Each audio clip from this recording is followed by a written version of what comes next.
Assalamualaikum warahmatullahi wabarakatuh. Halo teman-teman semuanya, saya Ermawati atau nama pena yaitu pena ungu. Di sini saya akan membahas mata kuliah Matematika Bisnis dengan pembahasan materi tentang barisan bilangan. Sebelumnya, apakah teman-teman sudah mengetahui apakah itu barisan bilangan? Barisan bilangan adalah himpunan bilangan dengan tingkat pengaturan tertentu dan dibentuk menurut sebuah aturan tertentu. Barisan bilangan atau pola bilangan adalah deretan bilangan yang memiliki pola tersendiri. Contohnya, aritmatika, geometri, Fibonacci. Nah, teman-teman juga perlu mengetahui apa saja pola barisan bilangan. Ada 1.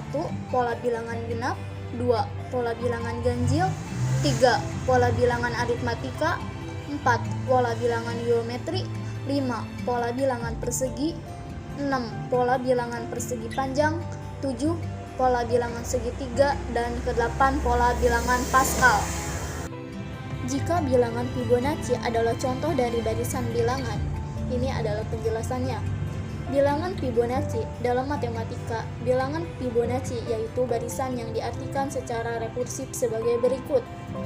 F n sama dengan 0, 1, F dalam kurung n kurang 1 ditambah F dalam kurung n kurang 2. Jika n sama dengan 0, jika n sama dengan 1, jika tidak adalah ini, yang F dalam kurung n kurang 1 ditambah F dalam kurung n kurang 2. Penjelasannya, barisan ini berawal dari 0 dan 1. Kemudian angka berikutnya diperoleh dengan cara menambahkan kedua bilangan yang berurutan sebelumnya. Dengan perhitungan ini, karenanya barisan bilangan Fibonacci yang pertama adalah 0, 1, 1, 2, 3, 5, 8, 13, 21, 34, 55, 89, dan seterusnya. Kemudian di sini ada rumus suku ke n suatu barisan. Rumusnya adalah UN sama dengan A ditambah dalam kurung n kurang 1 dikali B. Teman-teman, di sini ada contoh soal. Soalnya adalah coba tentukan rumus suku ke n dari barisan berikut ini. Soalnya ada angka 3, 6, 9, dan 12. Jawabannya, beda barisan B sama dengan 3. Kenapa angka 3? Dikarenakan jarak antara 3 ke 6 adalah 3, kemudian 6 ke 9 adalah 3, dan seterusnya. Kemudian ada suku ke 1 adalah 3. Suku ke 1 itu adalah 3 di angka pertama posisinya. Kemudian, maka suku ke n adalah, kemudian jawabannya adalah, pertama kita masukkan rumus terlebih dahulu, yaitu UN sama dengan A ditambah dalam kurung n kurang 1 dikali B. UN sama dengan 3. Kenapa angka 3? Dikarenakan suku pertama adalah 3. Ditambah n kurang 1 dikali 3. Kenapa 3 lagi? Dikarenakan bedanya adalah 3. Kemudian UN sama dengan 3 ditambah 3N dikurang 3. Kemudian UN sama dengan 3N. Jawabannya adalah 3N. Kemudian, apa yang kalian ketahui tentang deret bilangan? Deret bilangan adalah penjumlahan suku-suku dari suatu barisan. Nah, di sini ada notasi sigma. Notasi sigma atau notasi penjumlahan merupakan salah satu materi matematika dasar yang sangat penting untuk dipelajari sebagai dasar untuk mempelajari matematika tingkat lanjut seperti kalkulus dan statistika. Notasi sigma yang ditulis dengan lambang sum adalah sebuah tanda yang digunakan untuk menuliskan suatu penjumlahan secara singkat. Teman-teman, di sini ada lambang notasi sigma, yaitu n, ada huruf besar yaitu dilambangkan dengan disebut sum, I sama dengan 1xi. Lambang notasi sigma merupakan huruf besar Yunani yang berasal dari kata asing atau sum yang artinya jumlah.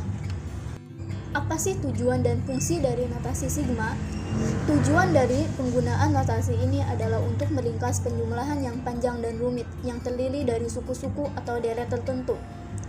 Dalam kata lain, notasi sigma memiliki fungsi untuk mempermudah dalam menulis penghitungan suatu penjumlahan yang panjang. Kemudian, di sini ada contoh sum 5i sama dengan 1. Artinya, i yang merupakan indeks bergerak dari 1 sampai 5.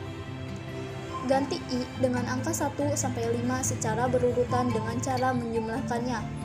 Karena lambang sum menunjukkan perintah untuk menjumlahkan.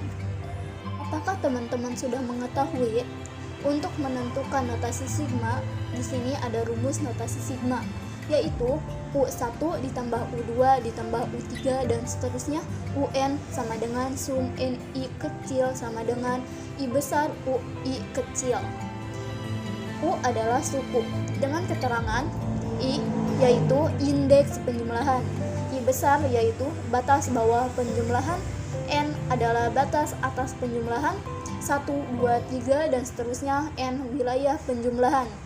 Sehingga bisa dibaca penjumlahan suku UI untuk UI sama dengan 1 sampai dengan I sama dengan N. Kemudian di sini ada barisan aritmatika. Apakah barisan aritmatika? Barisan aritmatika atau UN adalah barisan bilangan yang memiliki pola yang tetap. Jadi, setiap urutan suku memiliki selisih atau beda yang sama. Selisih inilah yang dinamakan beda, biasanya disimbolkan dengan huruf B. Contohnya, 2, 5, 8, dan seterusnya. Setiap suku memiliki selisih atau beda, yaitu 3. Kenapa angka 3? Dikarenakan jarak antara 2 ke 5 adalah 3, 5 ke 8 adalah 3, dan seterusnya. Itulah yang dinamakan beda atau B. Jika tadi adalah pengertian dari barisan aritmatika, kemudian di sini ada pengertian dari deret aritmatika. Deret aritmatika adalah SN, adalah jumlah suku ke N pada barisan aritmatika. Misalnya, kamu diperintahkan untuk mencari deret aritmatika jumlah 5 suku pertama dari barisan yang dibahas. Kemudian di sini ada penjelasannya. Di sini kita lihat ada angka 3, 7, 11, 15, 19, 23, 27, 31, dan seterusnya. Jumlah 5 suku pertamanya berarti kita ambil dari angka 3, 7, 11, 15, dan 19. Kenapa? Dikarenakan itu adalah 5 suku pertama.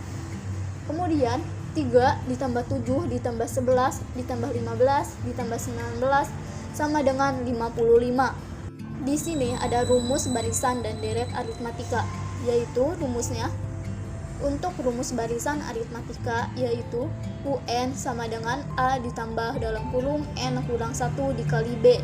Kemudian rumus untuk deret aritmatika yaitu SN sama dengan 1/2 dikali N dalam kurung 2A ditambah dalam kurung lagi N kurang 1 dikali B.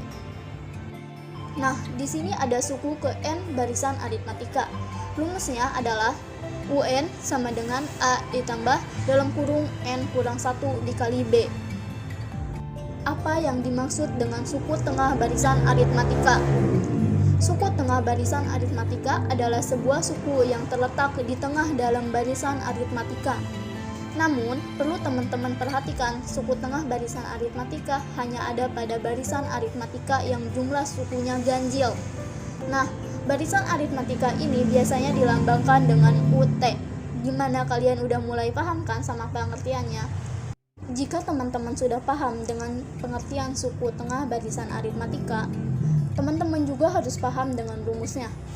Rumus suku tengah barisan aritmatika yaitu UT sama dengan A ditambah UN per 2. Kemudian ada untuk mencari T, yaitu sama dengan N plus 1 per 2. UN atau nilai suku ke N. Kemudian UT sama dengan nilai suku tengah. Di sini ada contoh soal, yaitu diketahui barisan aritmatika 2, 8, 14, 20, 26, 32, 38. Tentukan nilai suku tengah dari barisan aritmatika tersebut. Jawab, diketahui A-nya atau suku awal atau suku pertama yaitu 2. UN suku ke N akhir sama dengan 38. Maka suku tengah barisan aritmatika tersebut adalah. Kemudian di sini ada jawabannya. Pertama, kita masukkan rumusnya terlebih dahulu, yaitu UT sama dengan A ditambah UN per 2. Kita kebawahin, UT sama dengan 2 ditambah 38 per 2. Kemudian UT sama dengan 2 ditambah 38 yaitu 40 per 2. UT T sama dengan 40/2 yaitu 20. Dari sumber www.tugassyain.com. Teman-teman, cukup sampai sini untuk penjelasan materi barisan bilangan. Kurang lebihnya mohon maaf, semoga kalian dapat memahami. Wassalamualaikum warahmatullahi wabarakatuh. Terima kasih.